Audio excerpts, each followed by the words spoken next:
Bismillahirrahmanirrahim. Assalamualaikum warahmatullahi wabarakatuh. Syekh Siti Jenar, tokoh yang kontroversial. Dulu saya pernah ngomong panjang lebar tentang beliau, riwayat hidupnya, asal-usulnya, sekaligus kontroversinya. Oke, sekarang ke sini. Ini dari serat Siti Jenar. Ini juga disalahpahami. Ada yang bilang gara-gara ini dianggap pengikutnya saya Siti Jenar itu tidak sholat, tidak Jumatan. Ada muridnya namanya Kilontang. Katanya Kilontang bersujud-sujud tiap hari Jumat di masjid, menyembah kesunyian, kesenyapan, kekosongan. Itulah yang kalian lakukan. Kalau menurut wejangan guru saya, orang sembahyang itu siang malam tiada putusnya dilakukan. Hai Bonang, ini karena yang interogasi Sunan Bonang. Keluarnya nafasku menjadi puji, masuknya nafasku menjadi doa. Karena tutur penglihatan dan pendengaran disuruh melepaskan dari angan-angan.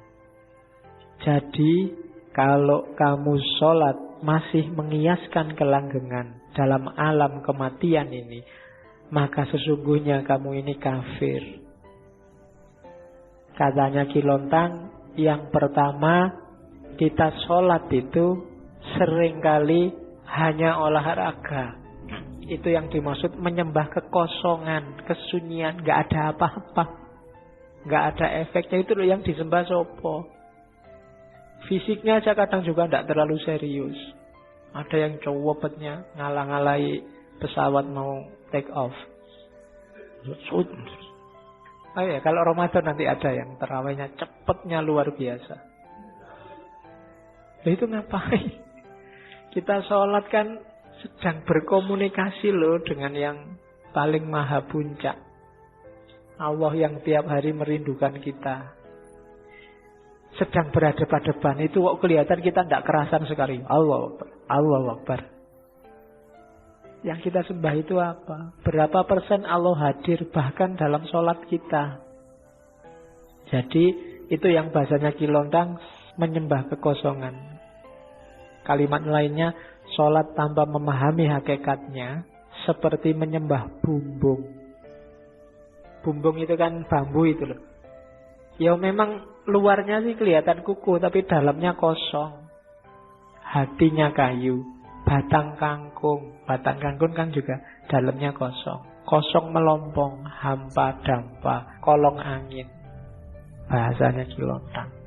Jadi tidaklah sholat itu tidak begitu. Kalau hanya olahraga, kita sedang nyembah bumbung kosong. Tidak ada nilainya. Iya sih luarnya kelihatan ada, tapi dalamnya tidak ada apa-apanya. Dapatnya cuma capek. Kalau puasa dapatnya lapar. Kalau guruku, katanya Kilontang, tiap detik kehidupannya adalah sholat. Para wali itu justru mereka yang maniak ibadah, maniak syariat, tapi tidak berhenti di syariat. Syariat itu hanya wadahnya, lantarannya untuk naik ke wilayah yang lebih tinggi, dan puncaknya adalah bertemu dengan Allah. Terus ada lagi sindiran, sholat yang mencuri. Apa sih sholat yang mencuri itu? Di serat Siti Jenar, pada waktu saya sholat, budi saya mencuri. Pada waktu saya zikir, budi saya melepaskan hati. Menaruh hati pada seseorang. Kadang-kadang menginginkan keduniaan yang banyak. Lain dengan zat Allah yang bersama diri.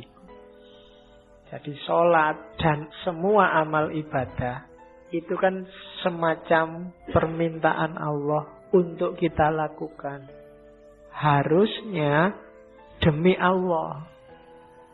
Tapi kita melakukan banyak sekali ibadah tidak demi Allah, tapi berpamrih kayak tadi. Pamrihnya macam-macam, bahkan banyak yang keduniaan. Barang siapa sholat jamaah Isya dan subuh tanpa terputus, maka rezekinya akan dan kita rajin sholat Isya dan subuh tanpa putus, ngincer apa? Rezekinya lancar. Itu yang oleh Siti Jenar disebut sholat yang mencuri, akal budi yang mencuri. Padahal bukan itu harusnya. Bukan duniawi targetnya sholat itu.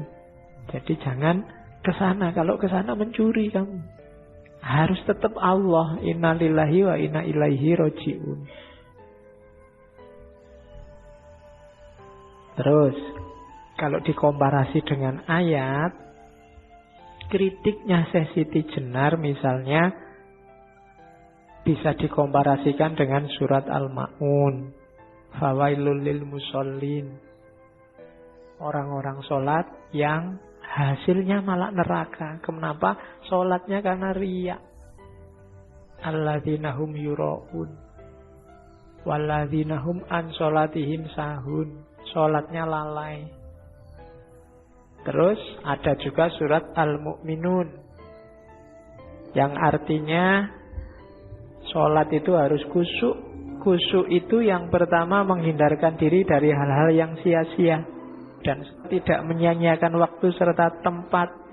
Yang kedua menunaikan zakat. Yang ketiga menjaga kehormatan diri. Yang keempat menepati janji dan seterusnya. Jadi semua yang diomongkan Siti Jenar itu, ini kan karena banyak yang kritik, dianggapnya Siti Jenar itu ngarang, tidak ngerti syariat, tidak pernah ngaji. Tidak mungkin lah. Kalau dilihat dari silsilahnya beliau masih ada garis keturunan sampai ke Nabi. Cuma cara beliau menyampaikan melihat situasi saat itu. Oke, terakhir. Ini tentang puasa. Katanya Siti Jenar, ya poso ya iya. Poso itu hasilnya apa? Kemampuan untuk melaparkan diri. Ngelakoni weteng kudu luwe. Maksudnya apa? Kemampuan mengendalikan hawa nafsu. Itu panennya orang puasa. Dengan puasa kita terlatih terkendali. Imsak, makanya ada batas, kita tidak boleh makan lagi, namanya imsak. Yaitu imsak lahir. Imsak batinnya apa? Kita mampu mengendalikan hawa nafsu. Itu puasa. Jadi besok latihanlah mengendalikan diri. Mbok coba bikin target-target spiritual. Dan itulah namanya puasa hakiki. Hasilnya puasa hakiki itu jiwa yang bersih. Kalau bahasa tasawufnya yang lain takholli. Ego, hawa nafsu itu hilang semua. Tidak cuma dapat lapar dan haus, dan nggak cuma mindah waktu makan. Kadang-kadang puasa pengeluarannya lebih banyak. Karena makannya harus enak, jumlahnya tetap 3. Waktu maghrib sekali, mau tidur sekali, sahur sekali. Itu podo wae. Jumlahnya tetap 3 dan nggak enak, harus enak. Jadi pengeluarannya lebih besar. Akhirnya kan nggak jadi puasa, cuma mindah waktu makan. Ya. Dia ndak apa-apa, cuma masuklah sebentar ke wilayah hakiki. Kira-kira dengan puasa itu mampu nggak kita menaklukkan hawa nafsu dan ego?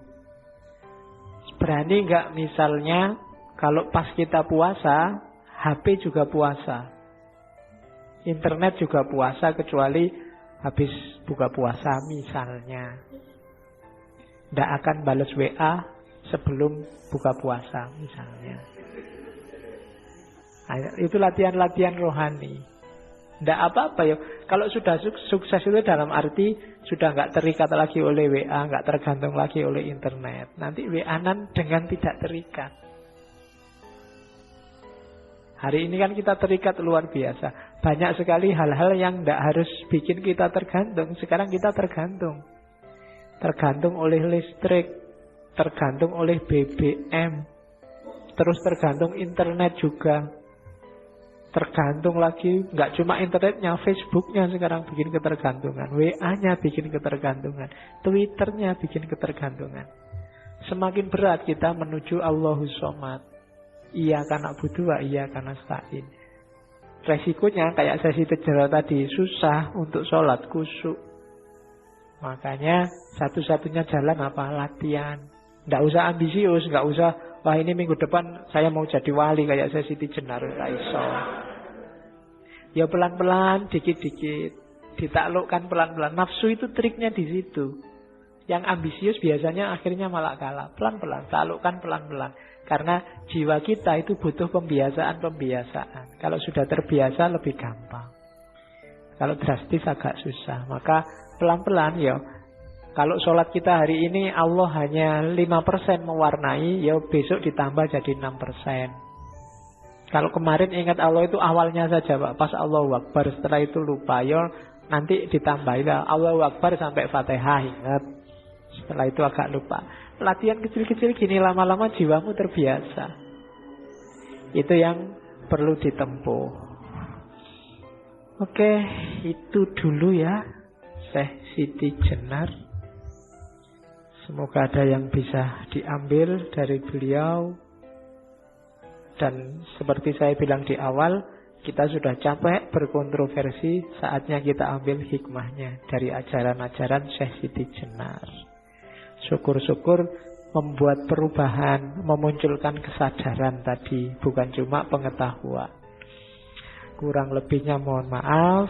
Wallahul muwaffiq. Wallahu a'lam bissawab. Wassalamualaikum warahmatullahi wabarakatuh.